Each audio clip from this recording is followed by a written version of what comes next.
I love the milling. The milling looks, I don't know how I can show you guys this any better, but this is a phenomenal pattern they did here. We're going to be building the Rough TKL today. New one's a Korean brand. They've released a few boards in Korea apparently, or are gonna be releasing boards. This is their first foray into, I guess, the Western market. They're releasing originally they were gonna do a rough 75%, and they ended up prioritizing the release of their TKL. It's an interesting looking board. I will say, you guys, when I open it, you guys will be like, oh, it seems very inspired. It is a very inspired TKL by a lot of other classics in the hobby. In terms of other details about this, unfortunately, there's not going to be a whole hell of a lot. This is a pretty early prototype, so the most I can tell you is it's going to be top mount, it's going to have a 7-degree angle, it's going to have an F13 key on it, so it's going to be, I think, a fixed F13 layout, and then there should be a PCB that's hot swap and solder, and then it weighs a bunch weighs almost 2.6 kilos. Unbuilt. It's an interesting looking board. It seems, again, a very crazy nod to a lot of the classics in the hobby. I'm personally looking forward to this one here because, I don't know, with TKLs, I feel with TKLs is I need to have classic designs. I don't have any pricing, so that's going to be left up to, I guess, them in the future. But let's take a look, shall we? All right, I did slightly just take a peek at it just to make sure it was in okay condition. But I guess let's take a look at everything else first here. Now, originally, I believe they were going to vendor this with swag keys, but they think they ended up saying they wanted to vendor this by themselves. So you might see some of the swag keys packaging, but it's not going to be vendored with them. So it looks like we have a carbon fiber plate, an aluminum plate, and then a polycarbonate plate. Ooh, I might go with that. They did send over both PCBs. So let's take a look at these PCBs here too. So this is the hot swap PCB. A lot of good options here. We have split backspace in case you want it, split right, both enters. You know what? A lot of really good options for this. The only thing it's really missing is ISO, but I'm not particularly upset with that, although it is nice to have. I'm hoping the solder version at least has that. I don't know if there's plate cutouts for it though, so perhaps not. Let's see this guy. I mean, this still has just about everything the exact same. I don't think there's anything different between the PCBs other than soldering. So we do get everything in both. That is really nice to see. So that's already a really good start. A no BS PCB. Really good start to this board already. Both are 1.6, no flex cuts. Very, very classic. And that's kind of the theme with this board, it seems. Interesting plate. I wonder, so will this allow you to access the spacebar stabs without needing to take off anything else? I'm already kind of liking the ideology here. It looks like we have larger gaps where the stabs would go. It's going to be our classic top mount. So I'm thinking maybe we go with polycarbonate. So far, this is nice. Very, very, very good start. The logo here looks like a screw. So, I mean, a number 2 key cult will have the whole entire bottom be the weight. This is more of, I think, let's be real here. I think this is feeling inspired because of 2 things. The pattern on this, which Key Cult's not the only person to do this.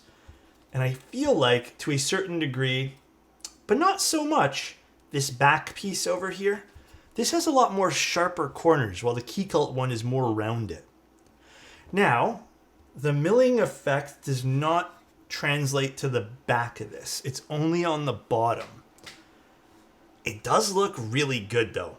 Yeah, the whole piece has milling. Now, they did mention there's going to be a few different colors, and I believe this black one might be one of their more special edition ones. How much does the board weigh? 2.6 kilos, apparently unbuilt. It's pretty heavy. I mean, in terms of everything else though, guys, this is a pretty, like I said, it's a pretty standard no frills design, which you can take that as a good or bad thing. I think, from my perspective, I don't quite understand this logo. I'm not too partial on this like random logo here. I don't quite understand it, and I think that's the problem. It doesn't really make any sense. So I would like for them to either put nothing here, or the classic for me would just to be put nothing, or just put the company name or something, or I don't know, something else, some other better, more cohesive design here. I don't really like this. I don't really understand this. I love the milling. The milling looks, I don't know how I can show you guys this any better, but this is a phenomenal pattern they did here. They did a really good job on this. It looks very premium. Now, in terms of a side profile, this is your basic wedge. And again, we have no price points to kind of go off of here. I'll update with you guys on a price point, but I don't have that at the moment. Your basic wedge, lower front height. We'll get a front height measurement here in a bit too. And then for the back, it's interesting though, because this curves on the back over here. So this piece is rounded, but they didn't really continue that rounding on the top, which I don't know. I kind of like having this sharper corner here. Personally, it feels a little bit more unique and it feels a little bit more, you know, dashing, daring. I don't know the right word here. It's a bit more striking to have this sharper corner for the weight over here. This I don't care for too much, guys. But you know what? I don't hate it. I just don't care for it. This word rough over here. Internal weight here. So again, so the weight does kind of slot in here as well. And it looks like maybe this is a two-part weight. So it has an internal and then a bottom weight, which is interesting to see as well. We have these beautiful, and this is what I really like about this, thin side bezels. I think I would ditch this rough logo, or maybe just make this slightly engraved if you really want to keep it. Maybe change up the typeface, but the top, the bottom being thicker than the side bezels. Oof, I gotta admit, that looks delish, dude. Yeah, like even if they put this logo, their new one logo, I would have preferred this over here rather than this typeface for the word rough. So the question now is, which plate do we want to use? I'll leave this hot swap. We'll do hot swap. I'm thinking I do want to use polycarb. I'm assuming this is polycarbonate, or it could be acrylic. Again, I don't really have much info on this, but plastic is all that matters in this case. I don't even know if we'll be able to build this. Well, I can go find other screws. But yeah, there's no hardware box. Oh, let me just check the actual physical box. Oh, there was. Okay, I missed the box completely. Never mind. There's a little box. Oh, cool. They sent the little keycap over, too. I didn't see it because it was underneath stuff. All right. We're good. There's the feet. There will be more Obscuras very, very soon. If anyone wants more Obscuras, they will eventually, hopefully soon-ish, come out. Okay, so this is two separate pieces. This is no small weight either. It's not like just a little panel. I can appreciate that. So it looks like we'll have some varying densities here. We'll have the aluminum, or varying materials rather, I should say. Then we have part of that brass weight on the bottom. Still a very heavy piece. And we have this guy too. I do like this. I think this kind of adds a little bit of neatness to the visual aesthetic of the keyboard too. It does look like they're using a universal daughter board too, which is fantastic. Love to see it. That's a really good thing to have. Yeah, I have a good feeling about this board. I feel like this is going to sound really good because it's kind of, again, it's kind of your classic take on something. It's not something that's brand new. I think this is just more, hey, we gave you thin side bezels, a very classic look, and we added some fun machining to the bottom. Also, no mounting points under this spacebar. I am very thankful they did that. They did their due diligence. Thank you very much, new one. All right, what do you guys think so far? Overall, pretty standard build experience. Nothing too crazy. God, this is definitely heavy. I'm still not 100% on the logos. You know, just for the sake of talking, I think both for me are just not hidden. Both the rough and the one on the bottom. The PCB is fantastic so far. Like, I don't know why I'm gushing about this, but having a standard PCB with these large cutouts around the spacebar is quite nice. I thought these were a bit larger than they were, but I mean, these still have some space around these stabs, which works for me. I think that's important for me. But the lack of plate near the space bar, I think, is fantastic. I think that should be more standard, by the way. More people should do that, and I've been asking for that for a long time. I don't know if they have it set up yet, like if they're ready to go with pricing or not, but it would be nice if we can get that sooner rather than later for this. It does look good like this though, no? The board genuinely looks pretty nice. Here's the back again if you guys wanted to see it. Again, I don't know at all what this is supposed to be. I like everything else about this board. I just don't know what this is supposed to be. It looks like a badly drawn screw, but I have no idea. It looks like a drill bit. Yeah, the machining on the back is really nice. They obviously like really cared about it because it looks beautiful. I wish they extended it just at least on the gold part on the top, because this part doesn't have any. I don't mind this being squared off and this being rounded. I think it's kind of cool, actually. Maybe it would have been more cohesive if they just did one. But other than that, it's a pretty no-frills design. It does have some press-in feet.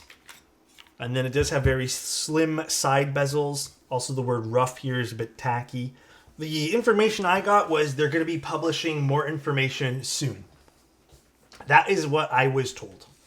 So in terms of like final notes, I don't have much to relay, unfortunately.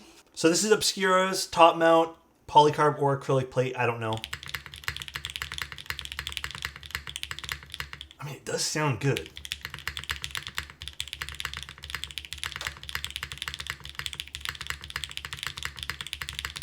I think it sounds good. If you go with the aluminum top, it's probably going to sound more, you know, the traditional top mount. I like doing my top mounts like this.